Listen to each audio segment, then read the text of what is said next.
Thanks for being here, everyone. I'm a public garden professional. By a show of hands, who else is a public garden professional in the room? Yeah, there's one person. That's kind of what I thought. So just to give a little context and background about this presentation, I know that you're all GIS professionals, and I don't want to go too far into the weeds and to the botanical garden stuff. So that's why Charlie's going to be here helping out. What we do want to do is tell a story about how we prepared a GIS system that worked for our team, which is really small and has no professional training in GIS and really limited time.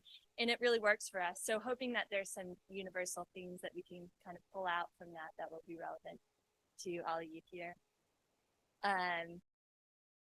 So just a brief overview of how we're going to go about this. We're going to do some brief introductions, some context of this project, what are our needs, where we started. Charlie's going to jump in and talk about the specific solutions that we came up with, the technology portion of it. And then I'm going to jump back in and go through the back and forth game of tag we played, perfecting our system. And it's definitely not perfect yet. So it's kind of cool that we're still in process and we're still figuring out how to make this GIS system work for us. And we'll then go through and show a couple of demos about how our system works and open it up for any questions. So this is me. I'm Emma, and I got into this role. I have a background in landscape design and project management in the private sector, and then switched into doing this more public side of it. And so I kind of have enough background to know that GIS is really useful and important for cataloging massive amounts of information. So I was really excited when we had the opportunity to work with Charlie to come up with a system on High Point University, which is has experienced really, really rapid growth in the past 15 or so years. It's about quadrupled in size. It's about 430 acres all told. And within that growth, the grounds are a really celebrated asset. So the garden beds and the trees and the different plantings are on campus. It's kind of lauded as being a place that's naturally beautiful, and that's one of the selling points of High Point University. And we care for that, and we sustain that image with in-house labor and also with third-party contractors. So there's a lot of moving pieces, which makes GIS kind of helpful to be able to wrangle all of that. And within those grounds, my team is specifically the gardens. So those started about 15 years ago. There's about 30 different areas that are specialty areas that feature a lot of different ornamental plants and trees. There's probably over 4,000 distinct taxa, so thousands and thousands of specific points. And GIS is really, really helpful to be able to manage all of that. We also have some specialty collections that just are not possible to keep track of on spreadsheets or pen and paper. I'll let Charlie introduce himself. Hey guys, thanks for having us here. Thanks, Jeremy. You guys already heard about me a little bit on the introduction, but yeah, I'm with Langen Engineering Environmental Services, based out of our Charlotte, North Carolina office. But our digital solutions group that I fall under, we serve all of our offices throughout the U.S. And in my experience, as Jeremy mentioned, I've worked across many industries in GIS and fell into consulting about 4 years ago. I'll just say that. A little bit about Langen here just for a moment. We're a full engineering environmental firm. We do everything from GIS work to site civil, geotech, surveying, you name it. Within GIS itself, we support a wide range of those engineering projects, as well as work with customers such as High Point University, where we have a managed services contract where we manage and run their ArcGIS enterprise for them, as well as function as their GIS group for any needs they need across their campus, which includes grounds and gardens that we're talking about today. So feel free to talk to me after the presentation if you've got questions about Langen or needs that you have.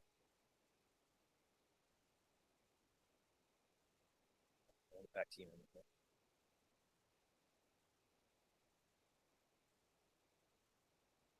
So I've only been at High Point University for the past year, but this project kind of dates a little bit further back. So I'm just going to describe to you a little bit of background about where we started. We had an existing database and FileMaker of thousands and thousands of plants that weren't geo-referenced. And we made the switch about in 2018 and started bringing that information into GIS. It's a little bit of a unique situation for a botanical garden because many botanical gardens are capturing really, really specific data about where their plants come from or the parentage for breeding information. We're mostly a display garden. We're not super concerned about having super, super detailed records. We don't have a plant records department like many botanical gardens do. It's sort of a one-man show in terms of plant records. So we had to come up with a system that worked for us. And that, I'm sure this is the situation with a lot of people. We all wish we had more staff and more resources. And I think that's some of the lessons we can take out of this. But anyway, it's a huge boon that we started with so much data collection because a lot of that laborious work was done when I kind of came around last year. We started with this data model from the Alliance for Public Gardens. You can see that on the graphic up there. And that was a really good starting place because there are systems that gardens use for data collection, and historically GIS has not been one of them, but this data model was used as kind of a starting template for us. And from this is where we started, but definitely not where we've exactly ended up. So we've kind of looked at our unique situation and have made tweaks from here.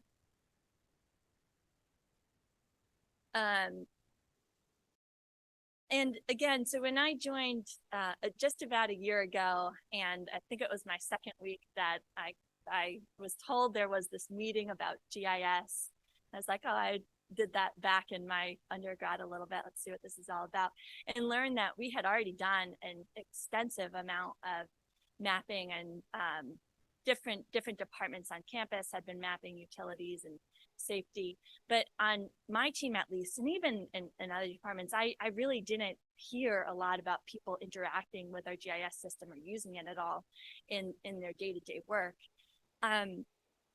So we had this really wonderful amount of data, but I think we started asking the question, how do we get this to be usable and not just a lump of data that's sitting on the cloud? And so I think in the past years when we've done a lot of the work of asking, how do we take this system that we have and make it to something that's usable?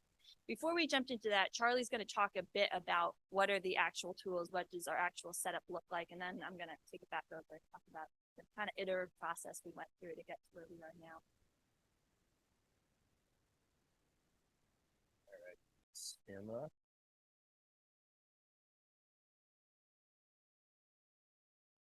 Okay, so I'm going to talk to you guys in GIS terms, which most of us understand here. So I wanted to focus a little bit on some of the technologies from Esri that Em and I are using for her team to be successful in their jobs and make their jobs easier, right? So there's a variety of things that we've used. Like I said, they're an GIS enterprise customer, and within that, we've got a hub site that we stood up for the grounds and gardens, where they can access a variety of applications for viewing or editing, as well as they're using field maps paired along with Survey 123, where we're doing some neat stuff, passing URL parameters that we'll get into here in a bit. And really, the name of the game for the grounds and gardens is, tracking where all these plants are, the planting beds, the gardens, and so on, as well as, maintenance records, tree health hazard records, things of that nature. And recently we put together a dashboard to kind of synthesize all that information together, where we can look at the plants along with those maintenance records and so on.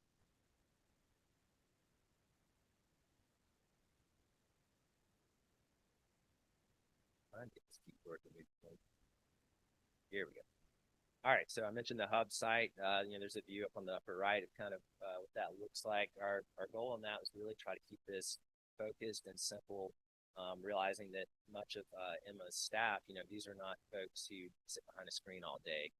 These are gardeners. These are folks who are out there digging in the dirt, planting, monitoring things. So if they're going to use technology, GIS in this instance to help with their work, it's got to be easy for them to access. We found that, having folks having to go to the main portal homepage and then find the group and get the content, believe it or not, folks are getting stumbled up on those steps. And so we said, how can we make this easier? A central page people can bookmark, takes them straight to the apps they need. So that's kind of where we decided to create a hub site. And then, here's a view of one of the older web app builder applications that we have running. We know we need to migrate to Experience Builder soon, but that's where they can do some browser-based basic editing workflows there. Looking at the field maps, which is probably where I would say, Emma, correct me if I'm wrong, where most of her staff, this is where they're interacting with the GIS the most. They're out in the gardens, they're trying to map new plantings, or they're trying to pull up things. They're there, as well as irrigation. There's a photo of that reflecting those assets currently. Just recently brought that into the mix. So field maps is super helpful for her staff because most of their technology, like I said, they're getting it over their phone rather than sitting in an office somewhere. And then Survey 123, where we're using that is primarily for the maintenance records that we're capturing. So we want to link those back up to the plantings themselves. And so as you can see, this image here, we've built into our pop-up accessible in field maps, as well as in the browser-based apps as well too. We click to submit a Survey 123 maintenance record for a particular plant. And we're using the URL parameters to pass over the level IDs in order to be able to link those back up.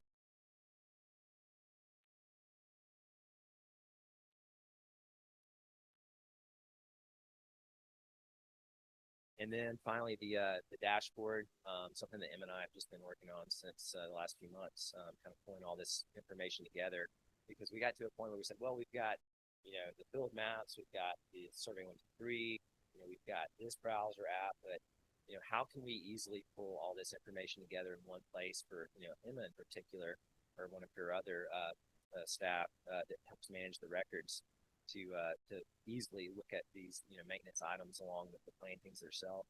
And so that's what we did with the dashboard. We simply married those up together. So you can see on like the right hand side we have like the plant listings and the tree listings, and then the gray and kind of brown windows there on the pane beside it. That's where we can pull over the tree health hazard records and plant maintenance that are linked together through these list widget items in the dashboard. So this is a back-end tool for Emma in particular and other staff to access that information. And Emma, I'll hand it back over to you now.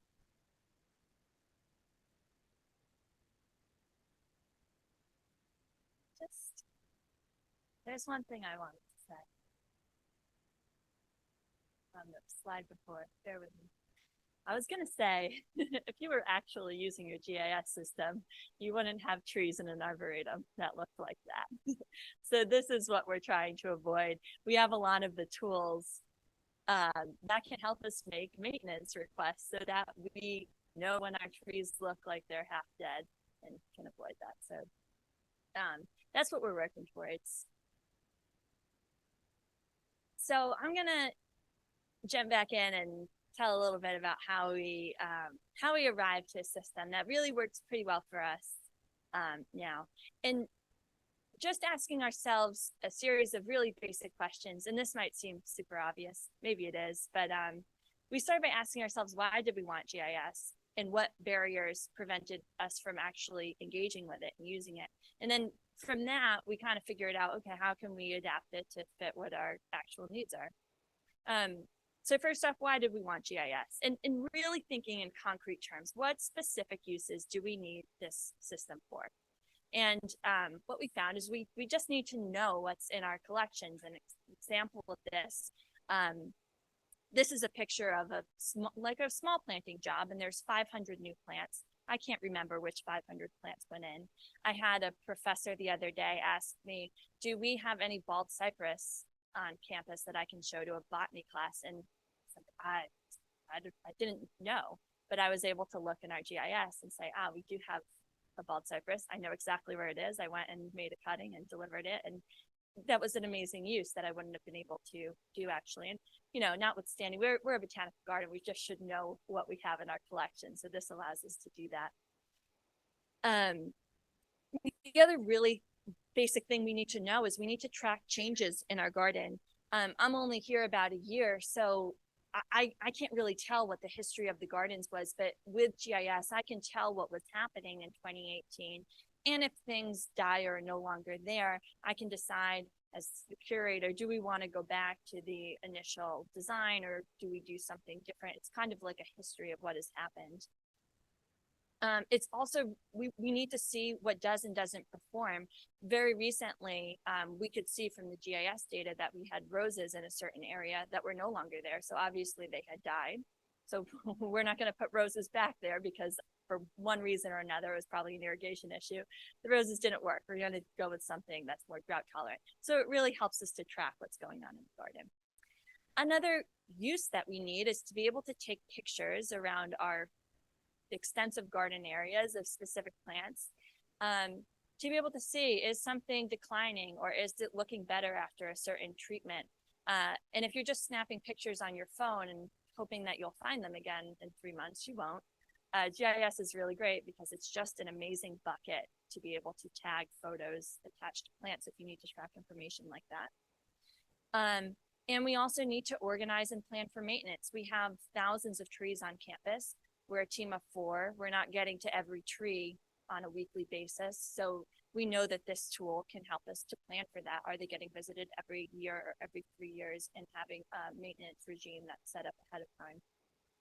Another big use for us is we have a lot of plants that are donated, and a sweet old lady will call and say, where's my magnolia?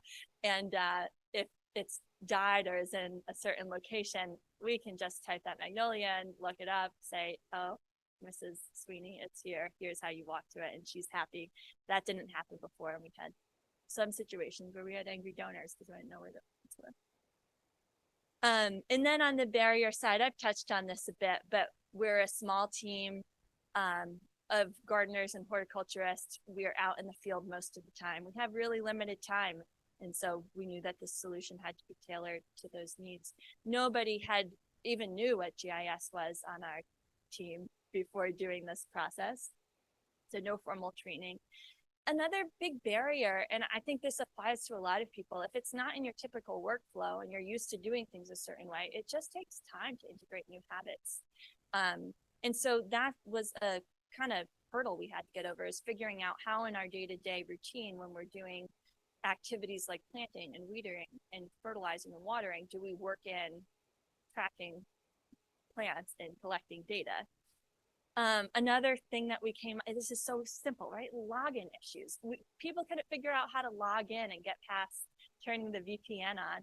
And that turned off so many people from being able to interact with the system. So now we're coming up with standard operating procedures that we can hand someone a PDF and say, follow these 5 steps and you'll be able to log on. Working across different teams, Grounds and Gardens uses this in a certain context, but we have facilities can also use GIS, our safety team, irrigation team. So trying to work in a lot of these impact each other for working together. So figuring out how to communicate with all those different entities as well. And so finally, how does that information inform how we adapt to meet our needs? One of the biggest things was simplifying.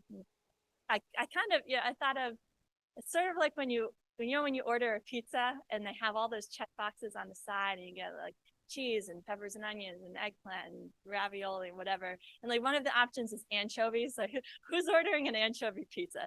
No one. So just get the anchovy off the list and keep it simple. We're basically working with cheese pizzas here. So we're just simplifying our system, and that's made it a lot easier.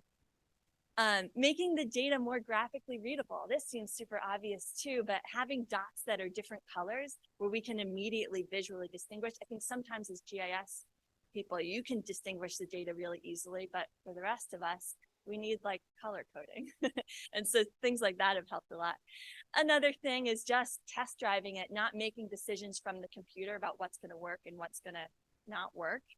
and involving the actual users in that test driving to see what are the hangups in the field and then making those adjustments. We had a recent situation where Charlie had rolled out our irrigation system, and I had looked at it and said, okay, we're going to make these cuts to it because we don't need it. And then I went out to test it in the field with one of our gardeners, and we found out, oh, actually, we do need to map where the zones are. We thought we didn't need it, but when we went and tested it. So Charlie had hid the field and then had to go back and unhide it. So it's just this process of being willing to have patience and test and retest and make changes. And then finally, just creating some standard operating procedures so that everyone's operating on the same wavelength and collecting data in the same way has been really helpful for making sure this is integrated into our workflow and is just a small part. Maybe we're taking 5 minutes here and there throughout the course of our day, but we know exactly what the steps are. We know how to collect the data, what fields to enter, and that's made it usable for us too. So just I wanted to show you a few specific examples of the tweaks that we made. The plant center graphic. So you can see this is what we started out with. It's mostly just a sea of green dots and some purple ones that weren't super useful to us. And in that blow up there, you can see we have 4 different color dots: trees, shrubs, herbaceous plants, and vines. So we can easily distinguish if we're out there looking for a tree, we know that it's the dark green with the light green. And so we can kind of by process immediately sort of see a picture of visually what is this garden looking like. There's trees, there's herbaceous plants, whatever it is. And that's been really helpful. Again, simplifying, so limiting the attribute domains. This is where we started, and we just kind of / and have a simpler system now with the different templates we're able to use to draw new assets. And then finally, hiding or removing irrelevant fields. You can see there's 3 columns of information. When you have a gardener out in the field just trying to map a plant that's not been mapped before, and they have to fill out 25 fields, it's just sort of a mental barrier to say, oh my gosh, I have to fill in all these fields, or you feel like you haven't done it right if you've skipped a bunch of them. So now all they have to do is fill in like 1, 2, 3, 4, 5. It takes you a total of 15 seconds and you're done. It's just way more approachable and easier and gets us most of the data we need, or enough to be helpful. So I want to show what that looks like.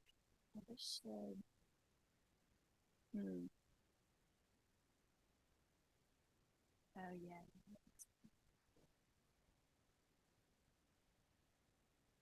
Hey Jeremy, Yes. can you play that video? I can't. Yes, I can. So in this video, you're going to see how we take our finger, we locate a plant in the field, we type in what the plant habit is. It's a tree, so it's going to get that certain graphic. We're going to type in the scientific name. We're probably going to make a typo. We're going to type in the common name. We're going to say what the plant condition is. Is it good, excellent, fair, whatever. Tag it by the collection.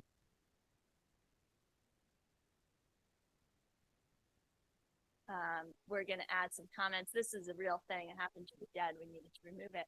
And now the beautiful thing that happens, you submit, it's done. And then Charlie's put this little link at the bottom of it where you can click survey 1, 2, 3. So this is how we do maintenance requests. So this is a plant that needed to be removed. And we can tag a person to do it. We've got 4 people.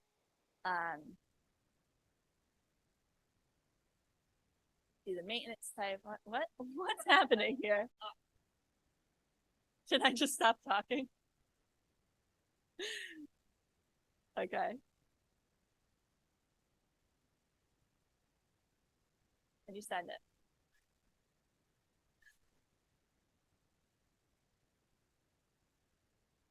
All right. Okay, I'm just gonna keep going. We're at time. Okay. Yeah, this just shows a little bit how what the hub looks like. Just where we're going in the future with this, continuing to refine, and at the end of it, we hope to have a system that where our collections are fully mapped. We can monitor everything, plan for maintenance and improvement, and work collaboratively across different teams. What time is it? Ooh. All right. All right, we have a few minutes for questions if anybody has any.